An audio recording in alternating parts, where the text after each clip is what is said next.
Hey everybody, Eric Grenier here, and welcome to the 140th episode of the Writ Podcast. The election has begun, and we're in the first days of the campaign, and parties are discovering that their best-laid plans can go awry pretty quickly. So what goes on behind the scenes when parties draw up their strategies for a campaign, and what happens when they have to react on the fly to the unexpected? Throughout this election, I'll be joined periodically by three veteran party organizers. Vandana Kattar was the Director of Operations, Outreach, and Planning for former Prime Minister Justin Trudeau, and was recently one of the co-hosts on the Race to Replace podcast during the past Liberal Leadership Contest. It was great. I enjoyed that podcast very much. Melanie Paradis was Director of Communications for past Conservative Party leader Erin O'Toole and is President of Texture Communications.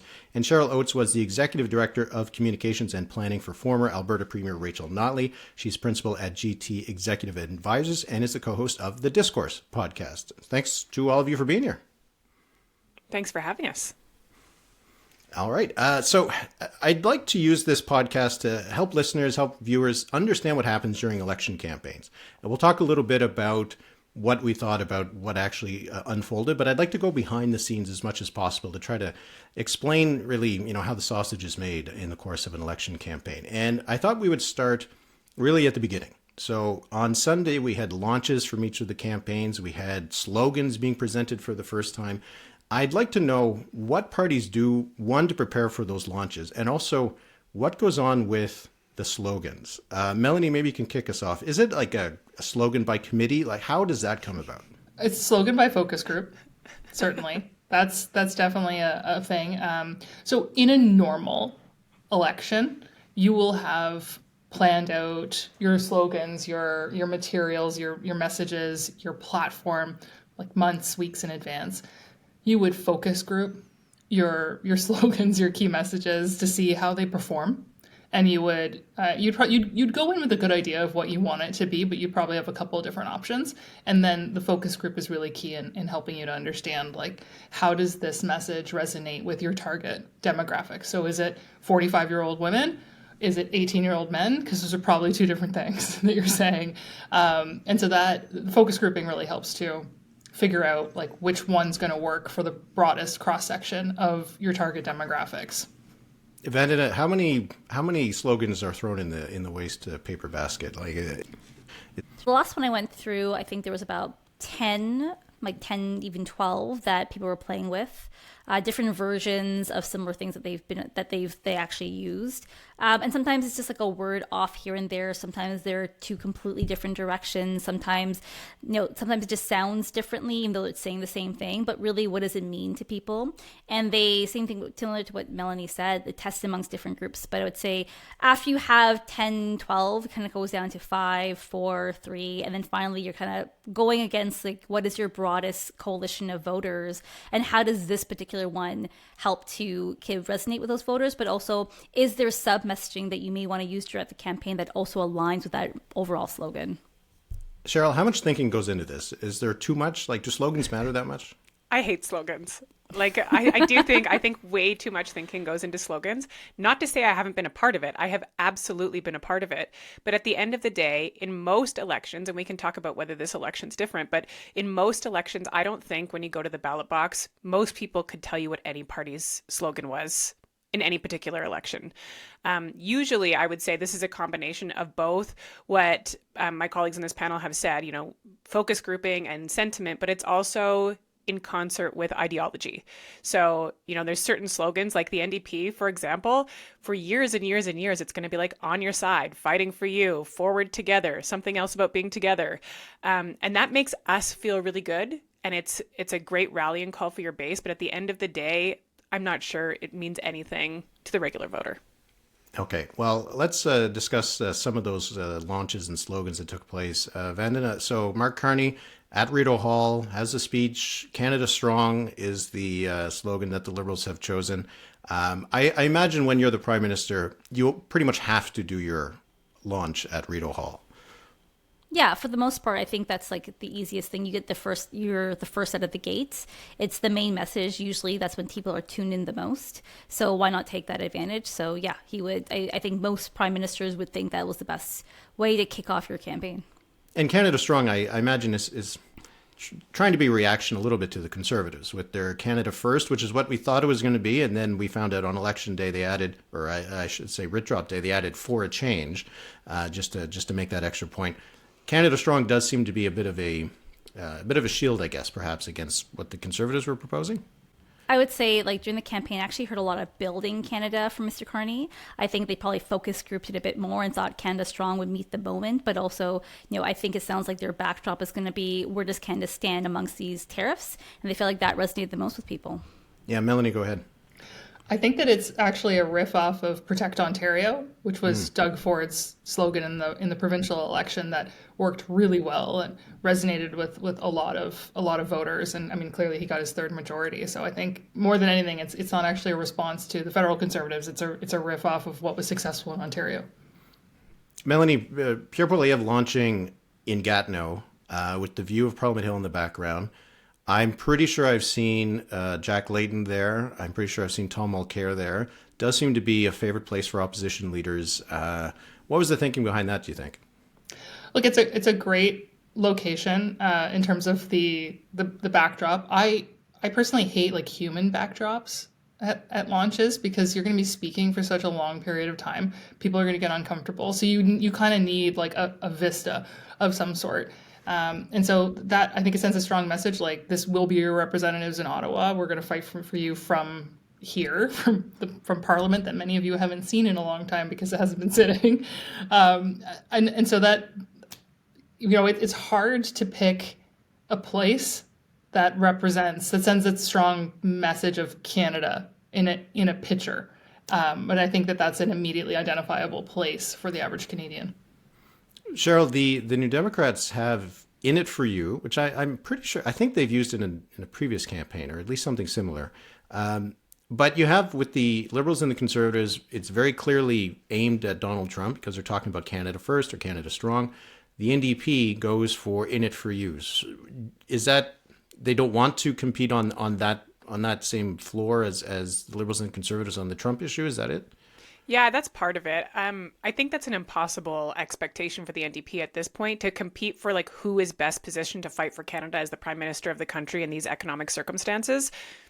That's a tough place for the NDP to try to position themselves in. So instead, they're trying to move the question, not necessarily the ballot box question overall, but the question around should you re-elect NDP incumbents to, through this economic crisis, who will fight for you, and trying to hold up their record, saying even as the third party, as the fourth party, they have successfully fought and held the government to account for protecting healthcare and bringing in things like pharmacare and dental care, and saying if you lose the NDP, if you lose the incumbents, you lose this ability to hold whichever government it is accountable.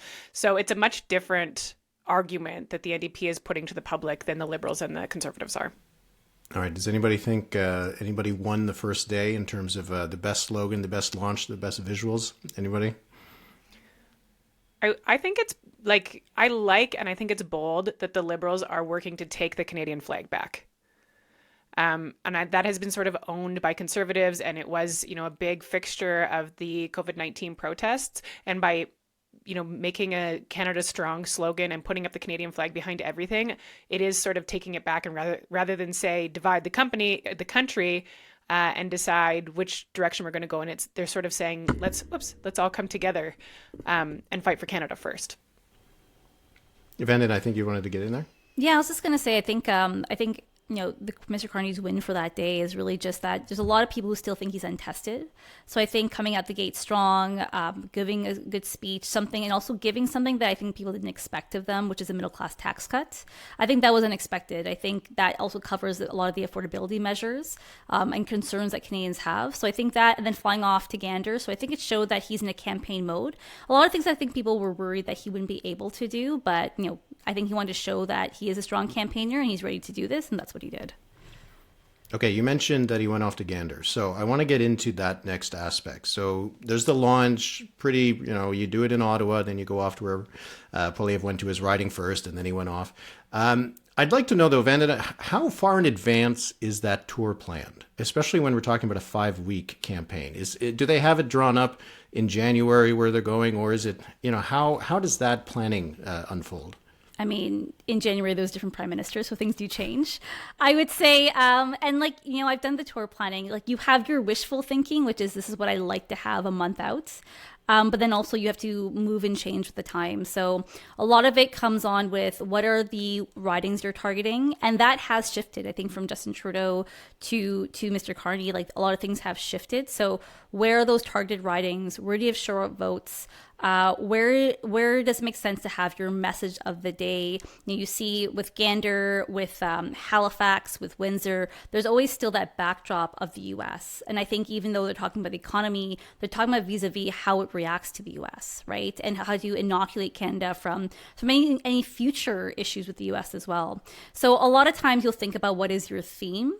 And there is discussion. Sometimes there's always a little bit of tete-a-tete events like policy versus operations versus field versus comms, and everyone wants their version of things.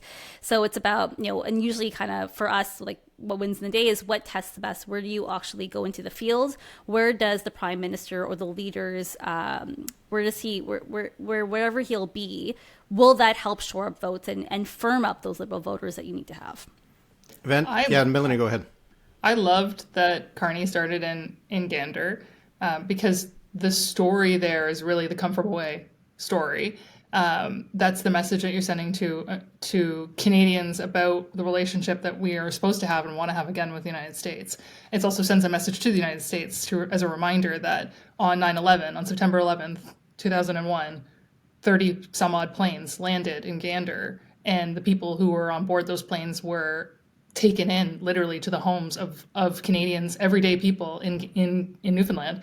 And it's such a great story, such a Canadian story. And so I think it was really smart to start the campaign there. It also, he knocked off two of the checklist items of like going to going to one of the territories right off the bat. Like, he went to Iqaluit before the campaign even really started so that he didn't have to do that again during the campaign, because you burn a lot of time on tour flying to remote locations where it's one riding basically. So I think it was smart to do that because it sent some good messages. On the Conservative side, I think you're going to see Pierre Poilievre in a lot of GTA ridings and in Quebec because he's very strong in French and will do well in Quebec. And obviously, in order to win a majority government, needs to do well in Quebec. That seems to be a change, which is interesting. The Conservatives do seem to have an opportunity in Quebec because that is one of the places they're still polling a little bit higher than in the last election. They haven't lost that much support. So it's interesting that things have changed so much that this time the Conservatives might actually need some seats in Quebec. We'll probably talk about that eventually. Cheryl, Melanie mentioned it, like checking a box. Is there a tension in that first week to try to get out of the way some places that you won't have time to visit at the end of the campaign? For sure. And in some cases, like the one that Melanie just raised, it's before the writ drops as well, because what you don't want is at the end, maybe post-debate, when you have such limited time and you have targets that you need to hit or places where, the vote could be so tight, is to have to be pushed to say, well, you haven't visited here, and it doesn't make sense in your tour schedule anymore, but the public or the media is pushing you to go there. That just ruins everything. And so by checking those boxes off early, you sort of take that risk away that your tour will be derailed later. And Cheryl, just to stick with you for a second, is there a plan for week 5, or is that just we'll figure it out once we get there? If there is a plan for week 5, it's just aspirational. I think like so much of it depends on how the numbers move over the course of an election period and where the seats are the closest and where the leader's presence or, a rally or a show of force could be most impactful. And those decisions are just too tough to make at the very beginning. And depending on what happens during the campaign, you may have to completely blow up your tour. And I've been in a war room that did that. I think we all have. Yeah, we all have. Like, I distinctly remember like a group of us huddling in front of a map and flipping through a riding, but like my binder full of riding maps and trying to figure out, okay, how do we loosely stay on the same tour plan, but visit slightly different ridings based on opposition research that was being dumped out every day against candidates.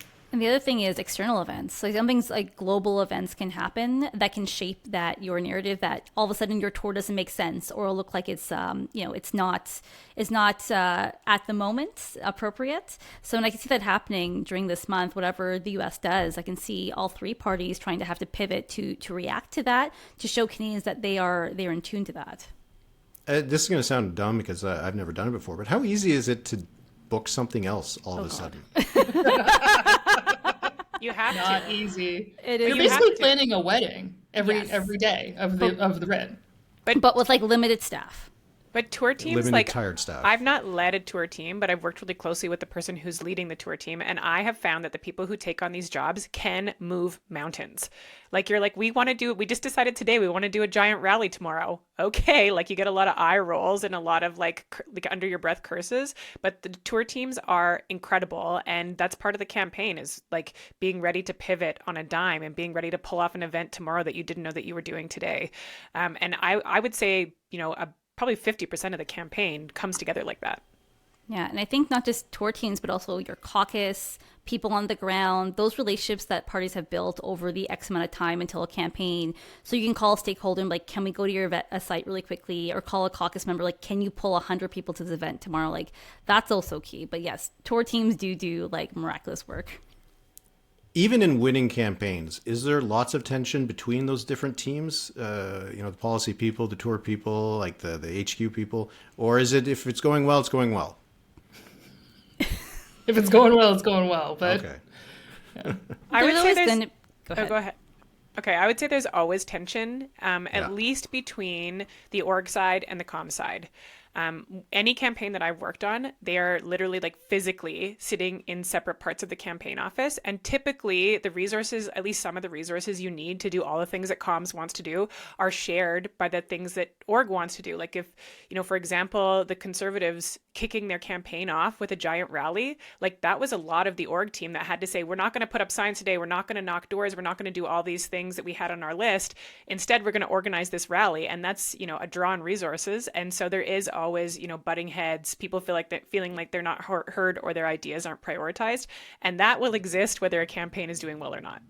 yeah, like if your door knocking app is telling you, like your org manager is saying, you have to hit this many number of doors today, but also there's a rally that the leader's holding that you need to go to and all your volunteers need to go to, there's going to be a tension where someone needs to report back to org and say, like, we're not door knocking for the next couple of hours because we all have to go to the rally.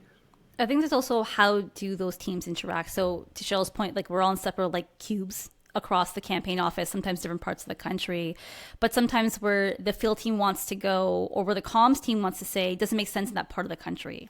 So then you have to communicate that from field, like this isn't going to work here. And, you look at in Newfoundland, there was protesters outside Mr. Carney's rally, which someone probably could have been like, this may not be a good time for this right now. Maybe that's the option they had to have because they wanted the Gander message out and to get someplace where you can't get to again later in the campaign. But sometimes it's about that intersect and making sure, people are crossing their T's and dotting their I's, or a policy may want to be announced, but maybe policy saying like it's not ready yet. So it's all about communicating and seeing, what's ready, what makes sense, but ultimately, like sometimes they all three have to come together to make sure it still makes sense for that tour that day. Okay. And some of that, yeah, go ahead, Melanie. I was gonna say, some of that you can plan in advance, but a lot of it you can't. And that's why it's really important that the elements that can be planned before the writ period, a lot of resources need to go into preparing them. So I've worked on campaigns where scripting happened like last minute, where we're approving things at 11 o'clock the night before, and it was a complete nightmare and disaster. And I worked on campaigns where we wrote in 2021. The team did. I was on maternity leave for part of it. The team wrote every day of the writ before it dropped. Like it was great. So they knew what their announcements were going to be. They could pick and choose. They could make some edits on the fly. They could flip days around if they needed to, but everything was scripted and pre-written. And so it was very easy for them to make all of the other crazy changes that you have to make on the fly during a campaign, because that part was ready.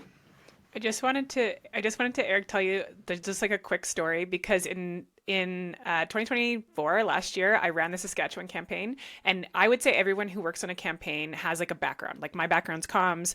I have not spent a lot of time on the data and organizing side. And so because of this, when we launched the campaign, the office was separated. Data guys are over here, the comms team's over here. I sat with the data team just because that's not my strong point. And my eyes were just opened. Like every time the comms people did something and I got to sit and listen to how that impacted the work of the data and organizing team. I knew this from working on campaigns, but sitting in the middle of it was just eye-opening for me in terms of how much pull on resources there were and how much impact it was both on like morale and on their ability to do their job. The data team seems like it would be my people. They're good people. You already mentioned it a little bit, but maybe we can have some broader thoughts. So Carney went to Newfoundland, Labrador, he went to Nova Scotia, and then he was in southwestern Ontario today. So he went to Windsor, London, and Kitchener. Pierre Poilievre went to the GTA. He was in Vaughan, he was in Brampton, he was in Hamilton, and now he's in Quebec City. And Jagmeet Singh was in Montreal, Toronto, Hamilton, London. I'd just be curious to hear from all three of you thoughts on those choices. Melanie, why don't you go first? Target seats. That's what that is. Like, you know, when a leader shows up somewhere, you know it's on the target seat list. That's it. The GTA is an obvious place because there's no path to a majority government without the GTA. And of course, I want to say Quebec as well. But there are a lot of ridings that are flippable in the GTA, and Doug Ford in particular has demonstrated that. So it's really like where Ford Nation is, that's where all the competition will be between the Liberals and the Conservatives for those seats. So I think you'll see both Pierre Poilievre and Mark Carney there a lot. Cheryl, any thoughts?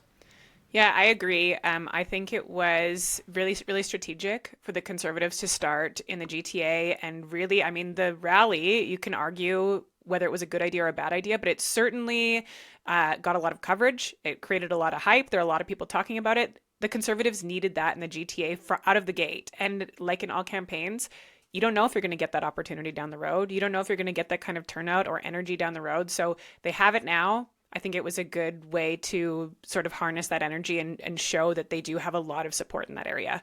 I'll just touch on the New Democrats, which are running a much different campaign. They plan to spend the cap, but they're going to target that money to save their incumbent seats. So a much different campaign than you're going to see from the Conservative and the Liberals that are running, very broad cross-Canada campaigns. The NDP, much like they did in Ontario, are going to really target that spending and really target the leaders' time and really target their messaging to hold on to what they have. Vandana, any thoughts on the tour? But also, is it helpful when the leader comes by? It depends. I think in 2011, I remember being near a candidate who said, "Please don't come here. Please don't come here." And being like, feeling the Iggy magic? I should walk away from this conversation. I shouldn't hear this. But because my first campaign, first paid campaign. But I would say on top of what Cheryl and Melanie said, I would say it kind of goes to their message. I think Mr. Poilievre went to the GTA because he wanted to have big rallies. It's easy to have big rallies in the GTA, but also given the shift in polling, he wanted to show that I still have a lot of strength. I still have a lot of force. And like, look at this 4,500 people in this area. So maybe the polls don't show that, but they're here. And they're going to give me that. And on top of that being target seats.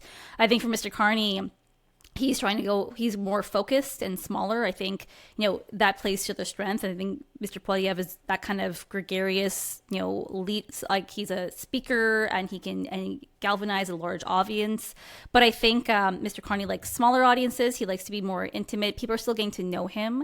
So I think having those like more smaller home visits, like I see a lot of bakery, local diners, etc. That doesn't only just work in the Atlantic, but I think it plays to his strength, which is like, I think he's more of a subtle, he wants to talk to someone, he wants to have an actual conversation, not just like talk to them from an audience, from a podium. And I think for Mr. Singh, again, it's hyper localized. I think all of that kind of pertains to their messaging. So, I think Jagmeet's thing, I don't forget the little guy. So I'm sitting with all of you here.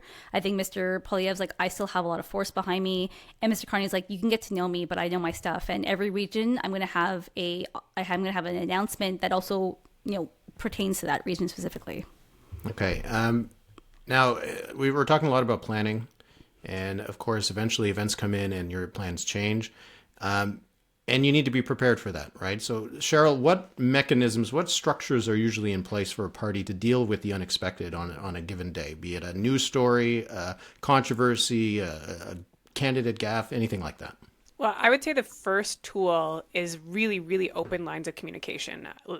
Unlike regular circumstances for any political staffer, the lines of communication are wide open between those who are with the leader, those who are on the road, the media, those who are in central, the campaign director. And so if an issue is raised, if a new problem comes up, everybody on the team knows about the problem really quickly, which under normal circumstances outside of a writ period, I just don't think it happens that fast. For a campaign to decide how to take it on, I think it's really weighing, is it worth derailing our current plans today? Because every second that you spend speaking to an upcoming issue, an upcoming, potential issue is a day you're not talking about what you wanted to talk about. That could be that by not talking about it, you turn it into a multi-day issue, or it looks like you're hiding from the issue.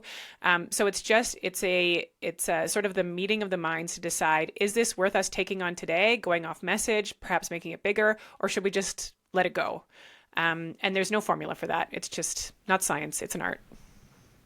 Melanie, how much of a role does the leader play in that? Hopefully none, because hopefully it's not about the leader. Hopefully it's about a random candidate. In 2019, I was doing candidate support comms, which is a role that we kind of invented in the 2018 Ford War Room and then brought to Ottawa. And I shouldn't say invented, I'm sure others have done it, but what candidate support comms is all about, like, the opposition research has been dropped on one of your candidates today. They tweeted something stupid 10 years ago. They, like, whatever it is. And oftentimes candidates have very little experience, especially if they weren't a sitting MP. It's pretty easy when it's a sitting elected official to deal with them on something like that. But when they're new, they could be terrified. They don't know what to do. They don't have a ton of media training yet. And so every morning, like clockwork, I'd go into the war room and I'd get things set up. And then at like 8 o'clock in the morning, 8:30, that's when the Liberals would drop their oppo on our candidates. I would go upstairs to the guys who were monitoring social media, and I would stand there until they told me which minister had tweeted it, because it was a Liberal minister, someone with a big social media following, basically. And they would put out whatever the opposition research was that day. And I'd say, okay, who is it? What is it? All right. And I'd go back downstairs to my desk and I'd get on the phone and I'd call the candidate and I would say, good morning. You are the target of the Liberal opposition research today. Here's what they have.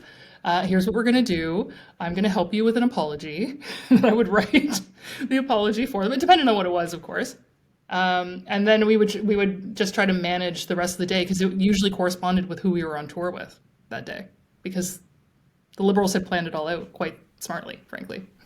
Yeah, we'll probably have an episode about Oppo research at some point. We don't seem to be there just yet. We'll see. But Vandana, how does that decision making go when you have to, all of a sudden you see a headline in the Globe Mail in the morning? Well, it depends on how big it is. Again, to Cheryl's points, it's evaluating risk. So what is it like? Is it going to derail your campaign? Is this going to make it follow you day after day after day? So it is a meeting of the minds. We have to kind of assess, and some people have different views. Like, I've been in a room this is going to be a really big issue to, and sometimes it's just to a specific community that's probably one of the targets we have, or a certain area.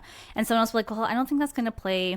I think it'll be fine. And you have to kind of showcase, here's the data, I'm telling you, and sometimes it's anecdotal, this is going to play differently because it's in, let's say, multicultural media, and it's going to resonate differently, or it's in a WhatsApp group or on Facebook, and some place that doesn't really hit the mainstream media. I think mainstream media is a bit easier. But when you hit a local that also can cause an issue somewhere else in the campaign, that's hard to kind of really answer. And 2019, I remember my issue that I had in the Liberal War Room, but there was various views of how that will play out, what would need to be done. And some people, I often am like, if it's going to be big, let's just deal with it today. Let's eat the crappy sandwich. Let's not follow it. And let's make sure it's authentic and clearly spoken, but let's not try and be cute about it. Let's not try and defend it. It's something that if you have to explain it, then you're losing. So I think that's where, but some people will have different views, and sometimes you have days that you win, and sometimes if they ignore your advice and something else happens, you've proven your point. So it's kind of a bit of a gamble, and you can't always evaluate it, because something that be an issue today, maybe at another time in the campaign, it wouldn't have been an issue. Melanie, I don't want to put you on the spot on this, but it seems like you need the ability to react quickly. If you don't have journalists on your plane, does that impact your ability to react quickly? I mean, they're all just a few, texts away at this point, right? A few phone calls away, and I think that in 2018, I spent the first couple of weeks on the road with Ford, and we weren't in a bus. Like, he was in SUVs. I was driving by myself in my car behind him, like in a caravan, and so we would meet media at the site, and it worked perfectly fine. So I think that that's sort of the approach that they're taking this time around too. Yeah, we'll see how that's going to play out. Okay, so we did see a number of things come out over the last few days, and there'll be a question of whether the leaders reacted correctly, whether they reacted quickly enough. We had Carney making his decision not to be in the TVA debate. We had the stuff this morning about Brookfield and offshore tax havens. Poilievre's had to deal with Daniel Smith saying things, which is always risky. And, the news from CSIS on India allegations about involvement in the leadership race. I'm curious just to see your thoughts on how you think they reacted to any of those issues. Cheryl, why don't you go first? Yeah, I thought the TVA debate was a miss on that one. Like, watching it, when you change course that quickly, like, there was a disconnect somewhere, despite the really open communication channels that I talked about earlier. To change course that quickly, obviously someone got new information and changed position over the course of that. Unclear who, from the outside looking in, but to change that quickly, there's obviously a miscommunication happening, and it wasn't thoroughly considered before Mark Carney had to answer the question. On the other ones, like things like foreign interference, on this particular topic, this issue is going to plague the campaign for the whole campaign. So it's not like you get one chance to answer it today, and if you answer it wrong or if you answer it right, that's the deciding factor in how people are going to cast their votes. This issue is going to continue through the campaign just as it has continued before the campaign, and it's going to be more for voters adding up of how leaders answer these questions over time. And I think a lot of times it's either one or the other. And in the TVA example, it's not Mark Carney's answer that people notice, is the fact that he changed his answer so quickly.